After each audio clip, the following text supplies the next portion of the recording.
আমার repeat customer এই কেকটি order করেছিলেন আর এই ডিজাইনের কেক আমি এই প্রথমবার বানিয়েছি। আসসালামু আলাইকুম, হ্যালো এভরিওয়ান, সবাই কেমন আছেন? আশা করছি ভালো আছেন। আমরা আলহামদুলিল্লাহ ভালো আছি। আমার নতুন আরও একটি ভিডিওতে আপনাদের স্বাগত। তো বেশ অনেক দিন পর একটা কেকের ভিডিও নিয়ে হাজির হয়েছি। আশা করছি আপনাদের ভালো লাগবে। Decoration video. তো একজন আপুই আমার কাছে 2টা কেক অর্ডার করেছে। তো এই আপুটা আমার কাছ থেকে এর আগে 2-3বার কেক নিয়েছিল। তো একই সাথে 2টা কেক নিয়েছে, 1 পাউন্ড করে দুই ডিজাইনের। তো এটা ফার্স্ট কেক। আজকে একটা কেকের ডেকোরেশন ভিডিওটা শেয়ার করছি, আর কয়েকদিন পরে আরেকটা কেকের ডেকোরেশন ভিডিও শেয়ার করব।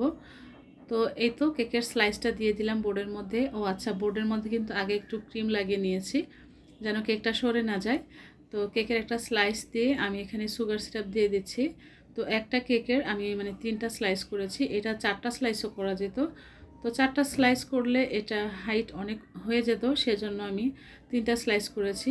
তো আমি 1 পাউন্ডের জন্য 6 ইঞ্চ মোল্ডে বেক করেছিলাম। এটা 7 ইঞ্চ মোল্ডেও আমি বেক করতে পারতাম। তো 7 ইঞ্চ মোল্ডে বেক করলে এটা একটু ফ্ল্যাট হতো। তো যদি কাস্টমার বলতো যে ফ্ল্যাট করতে, তাহলে আমি ফ্ল্যাট করে দিতাম। তো কাস্টমার কিছু বলেনি, তাই আমি 6 ইঞ্চ মোল্ডে বেক করেছি। আর এগুলো কেন বললাম, কারণ অনেকে কমেন্ট করে জিজ্ঞেস করে যে 1 পাউন্ড কেকের জন্য কত ইঞ্চ মোল্ডে বেক করতে হয়। তো সেই জন্য বললাম। তো 6 ইঞ্চিও করা যায়, আবার 7 ইঞ্চ মোল্ডেও করা যায়। তো আমি স্লাইসটা দিয়ে কিন্তু সুগার সিরাপ দিয়ে হুইপ ক্রিম দিয়ে পরপর 3টা লেয়ারই দিয়ে দিয়েছি। তো একইভাবে সেমভাবেই 3টা লেয়ারের মধ্যে সুগার সিরাপ, তারপরে হুইপ ক্রিম দিয়ে আমি এখন ক্রাম কোট করে নিচ্ছি। তো অল্প কিছু ক্রিম দিয়ে আমি ক্রাম কোট করে নিচ্ছি। ক্রাম কোট করার পরে এটা আমি ফ্রিজে রেখে দেব 1 ঘন্টার জন্য। তো 1 ঘন্টা রাখলে খুব ভালোভাবে সেট হয়। তো সেজন্য আমি 1 ঘন্টা রাখি। অনেকেই কিন্তু আধা ঘন্টা রাখে, বাট আমি 1 ঘন্টা রাখি। তো আমার কাছে মনে হয় আধা ঘন্টা রাখলে না ভালোভাবে সেট হয় না, সেই জন্য 1 ঘন্টা রাখি। তো আমার আজকের এই ডেকোরেশন ভিডিওটি যদি আপনাদের কাছে ভালো লাগে, please like, comment and share করবেন। যারা আমার এই ভিডিওটি আমার ফেসবুক পেজ থেকে দেখছেন, এখন আমার পেজটিকে ফলো করেননি, প্লিজ আমার পেজটিকে ফলো করে লাইক, কমেন্ট অ্যান্ড শেয়ার করে পাশেই থাকবেন। আর যারা আমার এই ভিডিওটি আমার ইউটিউব চ্যানেল থেকে দেখছেন, এখন আমার চ্যানেলটিকে সাবস্ক্রাইব করেননি, প্লিজ আমার চ্যানেলটিকে সাবস্ক্রাইব করলে লাইক, কমেন্ট অ্যান্ড শেয়ার করে পাশেই থাকবেন। তো আমি ফ্রিজে রেখে দিয়েছিলাম, তারপর ফ্রিজ থেকে বের করে আবারও আমি কেকটাকে পুরোটা কেক আমি ক্রিম দিয়ে কভার করে নিচ্ছি। তারপরে তো প্যালেট নাইফ দিয়ে আমি ফিনিশিং করার চেষ্টা করছি। আর ইদানিং ক্রিমগুলো কেমন জানি হয়, ফিনিশিং করতে খুবই কষ্ট হয়। এটা এবার হুইপ ক্রিম, তারপরেও কেন জানি একটু ফিনিশিং করতে আমার ঝামেলাই হচ্ছিল, কেন জানি না, এত এত ঝামেলা হচ্ছিল। আর অনেক সময় লেগেছে আমার ফিনিশিং আনতে। তো পুরোটার ভিডিওতে দেখাতে পারিনি, কারণ অনেক লং টাইম আমি ফিনিশিং দেওয়ার সময় লেগেছে আর কি।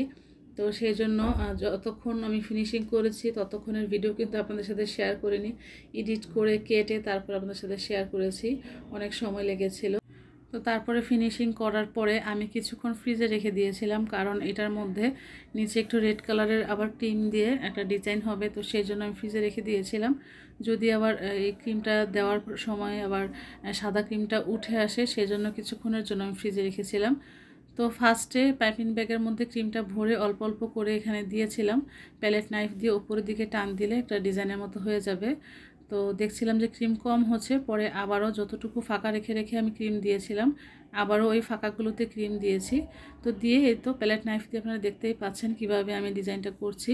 এটা একদম সিম্পল, তারপরও করতে গেলে একটু ঝামেলাই হয়।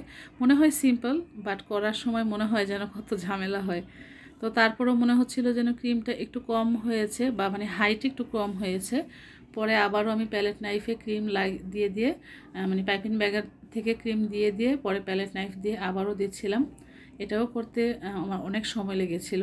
এটা কিন্তু একদম তাড়াহুড়ো করা যায় না, কারণ ক্রিমটা কিন্তু উপরে উঠে আসে।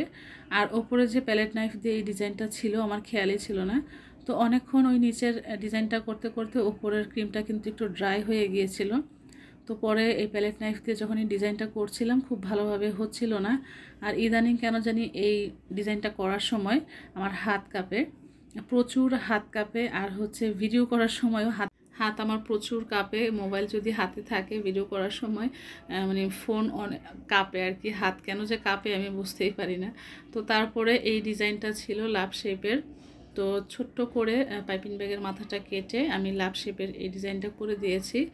তো সাইডে হয়েছে, আর মাঝখানে একটা লেখা হবে।